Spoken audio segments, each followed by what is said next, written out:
Bonjour à toi et bienvenue dans cette vidéo. Là, aujourd'hui, je vais faire une guidance sur le portail du 12/12/2025.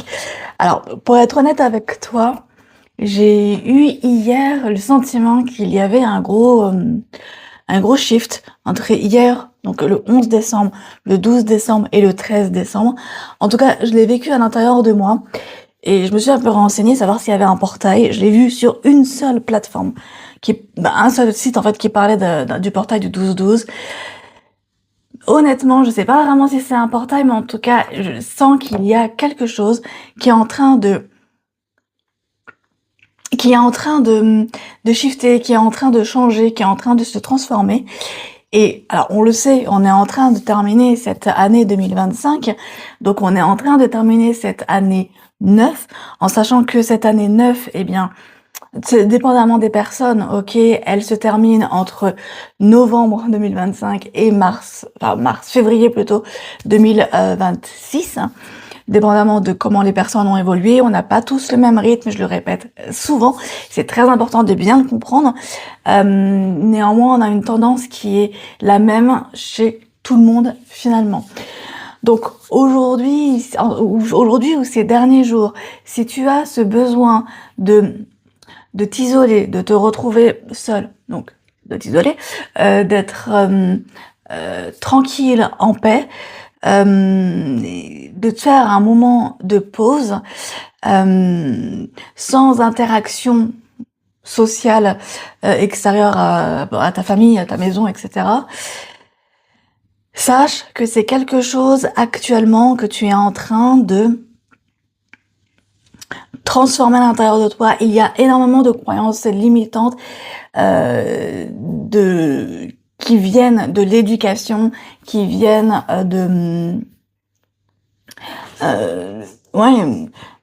du transgénérationnel du coup, comme c'est dans l'éducation, qui sont en train de se transmuter à l'intérieur de toi pour pouvoir justement,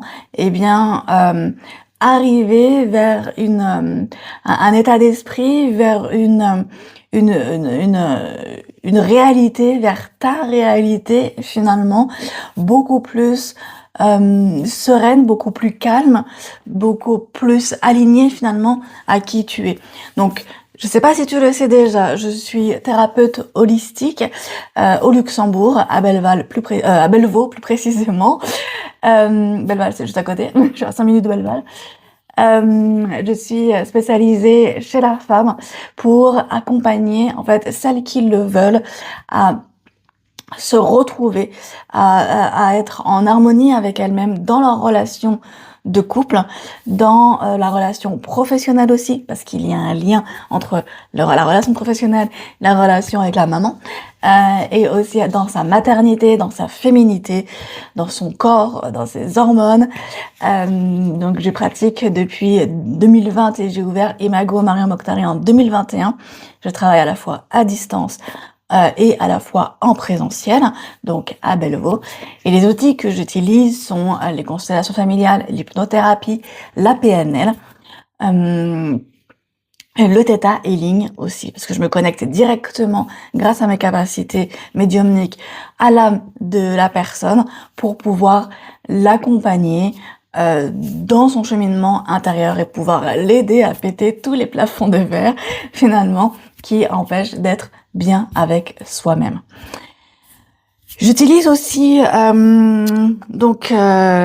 les cartes lorsque je me sens guidée, que ce soit pendant les séances individuelles, que ce soit pendant les séances de couple ou là pendant les guidances que je fais sur YouTube. Sur YouTube, je fais uniquement des guidances. Par contre, sur Instagram, TikTok, je suis beaucoup plus présente pour donner des conseils au quotidien, des informations PNL, des informations Theta Healing, des informations hypnothérapie pour donner des astuces et des accompagnements pour que les personnes... En fait, mon but, c'est que tu sois finalement autonome dans ton développement personnel. Voilà, tout simplement. Aujourd'hui, pour cette guidance, je vais utiliser le tarot divinatoire. Et en fait, pour te montrer, je l'ai acheté, je l'adore, c'est une trouvaille, un hasard, je l'adore cette boîte. Je n'arrête pas de l'utiliser en ce moment, que ce soit dans les séances, que ce soit dans mes guidances, etc. En fait, c'est le tarot et je l'ai acheté sur le site de Atmosphera. J'ai trouvé par hasard en faisant les courses de Noël. Bref, je te raconte ma vie. Et dedans, il y a un miroir. Je kiffe. Voilà. Ok. Donc, déjà, je t'ai donné les premières tendances sur ce qui est en train de se passer actuellement, de ce que j'ai capté en tout cas hier. Mais franchement, hier, je voulais la faire hier, hein, la vidéo, mais j'avais pas du tout l'énergie, mais vraiment pas l'énergie. Ce matin, je l'ai un peu plus. Elle est pas hyper ouf, mais j'ai suffisamment pour faire cette guidance. Donc, qu'est-ce que les cartes ont à nous dire par rapport à ce que j'ai déjà canalisé hier? Déjà, ça va super vite. 5 de coupe. Ouais, je parlais de solitude tout à l'heure. Je parlais de solitude. Ah, c'est marrant, on a une continuité. On a la 5 de bâton et on a la 4 de bâton. Donc 4, 5, 6. 4, 5, 6. On est dans le changement. À un moment, je dis ça, c'était 5 minutes 55. On est dans le changement, on est dans la progression. En fait, ici, à travers ces cartes, ce qui est signifié, c'est que il y a déjà une félicitation qui est communiquée, dans le sens, ouais, bravo, regarde, t'as l'arrivée qui est pas loin, oh. Voilà, c'est vraiment comme ça que je lis cette carte-là, en mode, tu viens, tu es presque, vas-y, pour donner un peu plus de courage, de force, t'inquiète, je sais que tu galères, mais ne t'inquiète pas, t'arrives au bout. Je disais donc, là, je vais répéter ce que j'ai déjà dit. On est dans le repli. On est en train de faire tomber les émotions, là. Ça brillait, voilà, comme ça. On est en train de faire tomber les émotions, là, énormément. Hein. On est en train de faire tomber les émotions. C'est pas plus mal, c'est très bien, même. Et d'ailleurs, je vois le feu, j'ai allumé aussi la bougie, là, la bougie de l'avant, que j'adore. Ouais, on est clairement dans la transformation. On est en train de péter les barrières, on est en train de péter les verrous, hein. Et ça, c'est vraiment cool. Pour en sortir vainqueur en mode, t'as vu, tous ces bâtons-là, je les ai dressés et j'ai réussi. Et je gère avec mes traumas, je gère avec mon éducation, avec mon transgénérationnel. Et en fait, alors, je vais utiliser un terme. En gros, vraiment, le truc que j'ai, c'est, yes, je suis une badass, tu vois, j'y vais, quoi. Je pense que cette vidéo, en fait, elle est vraiment là plus pour motiver, pour donner vraiment cet élan de allez, t'y es, quoi.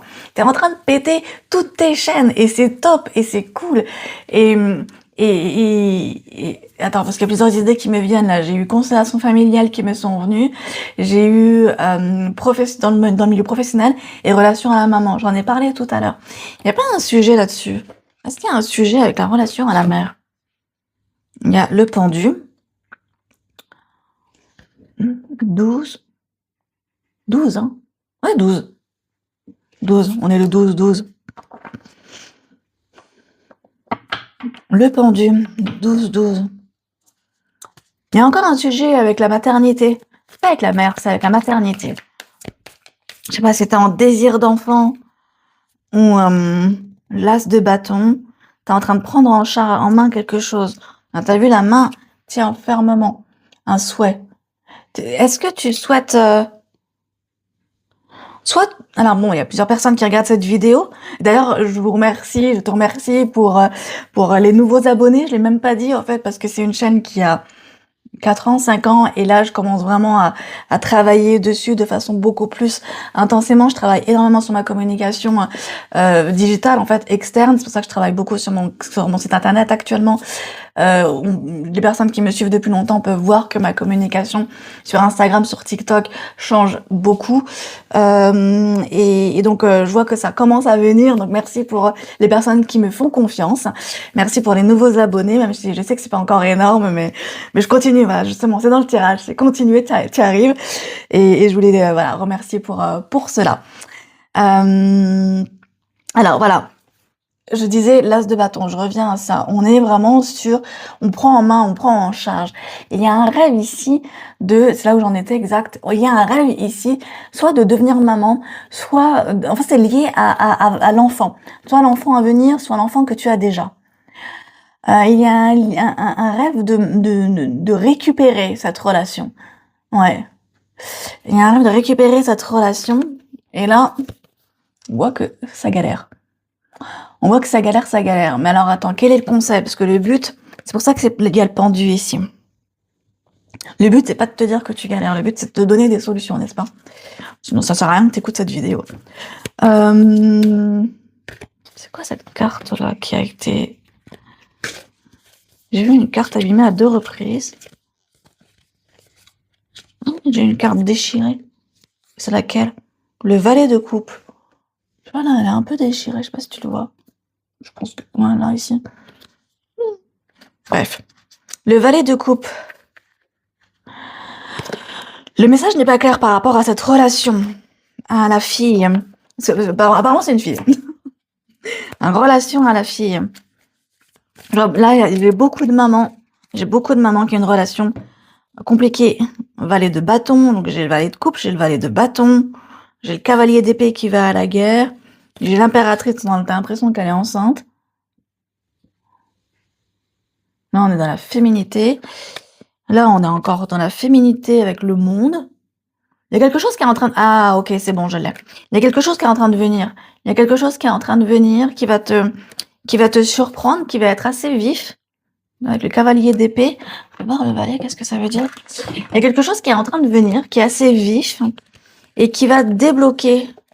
Peut-être encore en décembre. J'ai la tête qui tourne, là. Le pendu, c'est le lâcher-prise, remise en question et l'attente. Ouais, l'attente, oui. Et le valet, il est où le valet? Jeune, homme ou femme, commencement et énergie. Ouais. Oui, jeune, oui, bah oui, on est dedans, c'est ça. En fait, t'es bloqué actuellement. Peut-être que tu te poses des questions dans ta maternité, dans ton rapport à ton rôle de maman, et que, en fait, tu te sens un peu perdu par rapport à ça, que tu ne sais pas, en fait, comment solutionner la situation, comment améliorer la situation. Et voilà, j'allais dire, j'avais une carte, mais là, il y a la tempérance. Et encore une fois, on est dans les émotions avec l'eau. Hein. Elle a les pieds dans l'eau. Et c'est qui disait l'attente? C'était le pendu. Et le lâcher prise, c'était, il est où le pendu? Lâcher prise, c'est ça. Le pendu, c'est lâcher prise, remise en question et attente. Et en fait, là, ce qu'on est en train de te dire, c'est prends du recul par rapport à cette situation. Prends du recul par rapport à ton rôle de maman. Ta relation avec ta fille est complètement protégée. Ta relation avec cet enfant que tu as porté, j'ai pas de personnes qui ont adopté ici, hein. Est-ce que j'ai des personnes qui ont adopté ici? Ouais. Donc cet enfant que tu as porté ou que tu vas porter, parce qu'en fait là aussi j'ai des femmes qui se posent des questions sur un enfant à venir, sur une fille à venir. Sur une fille à venir. Et en fait, que ce soit un enfant à venir, que ce soit un enfant que tu portes, que ce soit un enfant que tu as, qui est né, qui vit, etc. Ce qu'on est en train de te dire, c'est votre relation est protégée. Votre relation est protégée et votre relation va être réparée, ok? Donc, ne t'inquiète pas par rapport à cela. Et je parle vraiment de ta relation de toi, maman, et elle, ta fille, hein, ok? Et c'est pas au pluriel, c'est une fille, hein, vraiment. Donc ta relation, en fait, est protégée, je le répète encore une fois. Ta relation est protégée, je le répète encore une fois, parce que c'est important que tu saches que tu es en sécurité. Lorsque tu sais que tu es en sécurité, que ta fille est en sécurité et que tout va se décortiquer, eh bien ici, tu vas comprendre que finalement, tu vas être dans la capacité de lâcher. Tu vas être dans la capacité de se dire, je fais confiance. Parce que quand tu es dans la peur, quand tu es dans l'insécurité intérieure, tu vas être dans trop couvé, être trop dans dans la surprotection, dans la surréaction. Je te donne un exemple. Il est excellent cet exemple. Je crois que je suis aussi concernée par ce tirage. Je suis concernée par ce tirage. Ok. Hier, ma fille, avant d'aller à l'école, donc j'ai une fille de 10 ans, qui fait de la gym. Et avant d'aller à l'école, elle décide de faire, parce qu'elle était prête et tout ça, il n'y a plus que moi à terminer, et elle décide de faire le poirier, comme ça, contre le mur, et elle a glissé, parce que, bref, le sol était glissant, et elle a glissé, et elle s'est cognée la tête, mais bien méchamment. Et là, elle s'est mise à pleurer. Et depuis quelques temps, bah forcément, enfin, elle a bien cogné quand même, hein. Elle s'est tordue en fait le poignet, bref, on s'en fout des détails, et elle s'est bien cognée, elle s'est fait mal.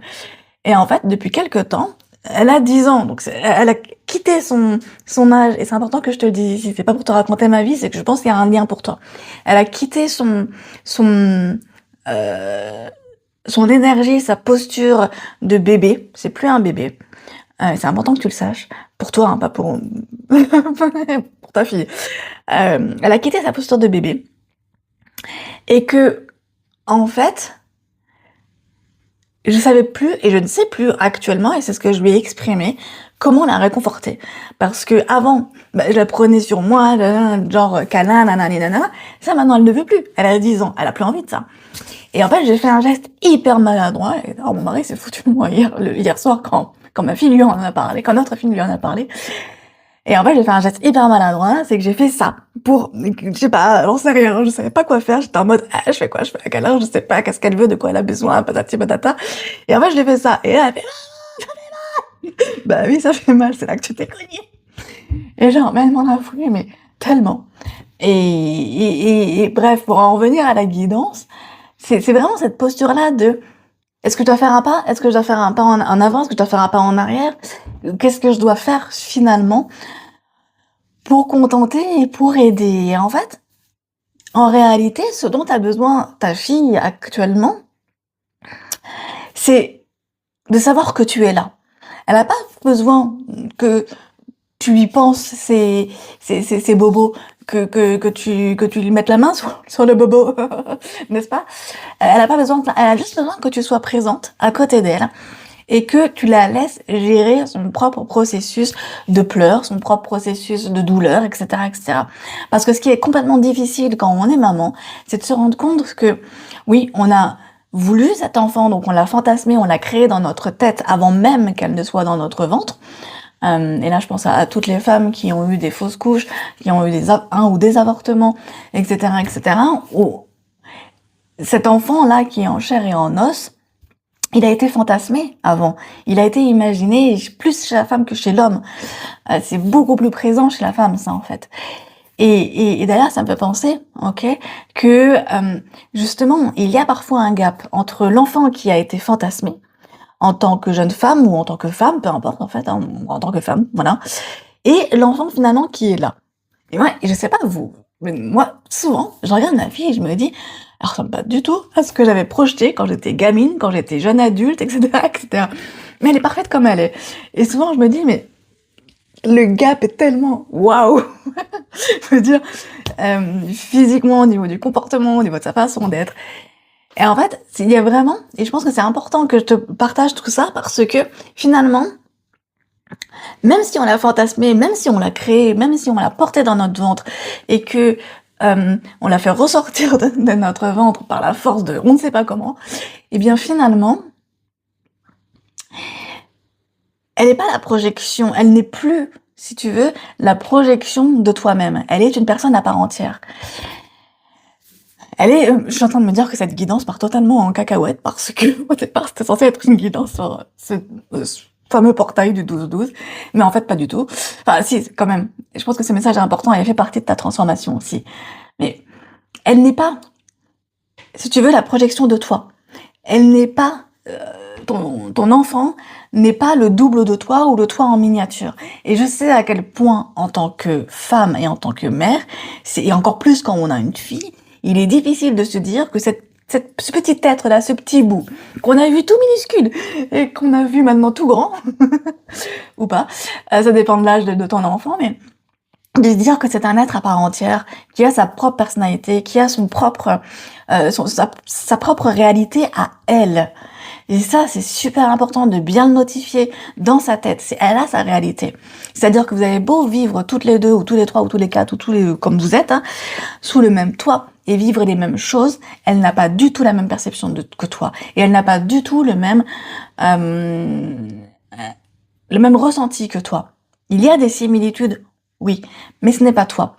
Et bien entendu, on parle de transgénérationnel, on parle du poids, de tout ce que l'on transmet de tout ce qu'on a récupéré, bien sûr, de nos ancêtres, mais de tout ce qu'on transmet aussi à nos enfants. Et en fait, c'est important de faire cette distinction entre, oui, il y a du transgénérationnel qu'elle a récupéré, soit, et elle a aussi sa propre histoire. Son âme est venue s'incarner en te choisissant toi en tant que maman, en choisissant son papa en tant que papa, et elle va faire son mix à elle. Toi, tout ce que tu peux faire, c'est de l'observer, d'être là quand elle tombe, de pas appuyer sur ses bobos quand elle tombe, n'est-ce pas? Putain, on fait toutes des conneries, c'est bête en plus comme bêtise, quoi. Bref, elle m'en a voulu mais tellement, j'en ai entendu parler. Bref, pour en revenir à la vidéo, ton propre rôle en tant que maman, c'est de te tenir à distance, tout en étant présente quand elle en a besoin. Et c'est là que tu crées de la sécurité avec ton enfant. C'est pas en devançant ses bobos, c'est pas en devançant tous ses désirs, toutes ses attentes, ou en projetant tes propres blessures sur les siennes. Et même aussi, c'est pas non plus en parlant de tes propres blessures, parce que, alors je suis pas sûre que ce soit la majorité des personnes qui écoutent cette vidéo, il y a aussi des personnes qui ont tendance à se poser trop sur son enfant, et de trop parler de ses propres douleurs. Ton enfant, il n'a pas besoin de savoir tout dans les détails. Te donner un exemple, alors c'est difficile à jauger, hein, c'est vraiment difficile. Quand je passe des moments qui sont difficiles justement, je me réfrène de pas trop lui dire non plus, parce que ça lui appartient pas en fait. Il y a intéressant, on va dire, qu'elle sache que il y a des moments où je suis un peu plus down, il y a des moments où je suis high, où tout va bien, tu vois, pour qu'elle comprenne aussi que chaque personne a ses moments à soi, et que c'est humain, et qu'elle aussi, du coup, elle peut en avoir. Mais si tu veux, quand tu t'appuies trop sur ton enfant, tu risques aussi, entre guillemets, de trop le parentifier, et de lui donner des responsabilités qui ne sont pas les siennes, finalement. Donc ça, je pars sur complètement autre chose. Est-ce qu'il y a un autre message au niveau de la guidance? S'il y a des vertiges, s'il y a un désancrage actuellement par rapport aux énergies, c'est normal, c'est qu'il y a une transmutation qui est en train de se faire à l'intérieur. Non, j'ai pas envie de celle-là. À l'intérieur de ton corps. Donc, prends le temps de bien faire tranquillement les choses. Bon, j'allais dire entre hier, le 11, le 12 et le 13. Un peu le 14, mais c'est vraiment plus le 11, 12, 13 en fait. Hein. Ouais, qui sont le plus touchés. Donc, essaye de faire des choses qui t'ancrent. Le mât. Non, pour le coup, il n'y a pas du tout ancré. Le mât. Le 8 de bâton. Le 5 de... Il y a beaucoup de bâtons, hein. Le 5 de bâton, et c'est cool. On finit avec le 19, le soleil. Et le 1. Je sais pas trop ce qu'ils font, s'ils jouent, s'ils se battent, s'ils essaient de faire une cabane. En tout cas, ils galèrent. Je crois qu'ils essaient de faire une cabane. C'est quoi le soleil? Donc si actuellement tu te sens un peu désancré, si actuellement tu as des vertiges, prends le temps de faire les choses tranquillement. On te propose ici de ralentir, voilà, c'est ça, de faire une pause, tout simplement. Et en tout cas, la dernière carte avec le soleil, c'est l'épanouissement, la joie, la clarté, la paix, l'estime et le succès. C'est cool. C'est cool, c'est cool. Donc, en fait, pense à bien t'ancrer. Alors, le lentisque pistachier sous les pieds fonctionne bien. Le palo santo aussi, tout ce qui est à base de bois, le cèdre d'Atlas, par exemple. Mais vraiment, c'est vraiment cette idée de prendre son temps aujourd'hui, de ralentir, même de méditer si tu aimes ça, de dessiner ou peu importe, même ne serait-ce que regarder la télévision et de ne rien faire. Ça aide énormément. Voilà, j'espère que cette vidéo t'a plu. N'hésite pas à mettre un petit commentaire, un petit pouce. J'aimerais faire grandir vraiment cette chaîne réellement pour pouvoir aider beaucoup plus de personnes, accompagner beaucoup plus de personnes. Donc si tu veux partager, n'hésite pas. Si tu veux dire ce que tu penses, n'hésite pas. Je suis toujours là pour répondre. Si tu veux avoir des informations, tout est dans la description, dans la description avec mon site internet. Je suis aussi joignable sur WhatsApp. Je ne réponds quasiment pas aux appels pour information. Sinon, je perds trop de temps. Voilà, je réponds que sur WhatsApp. Très belle journée et à bientôt. Des bisous. Ciao.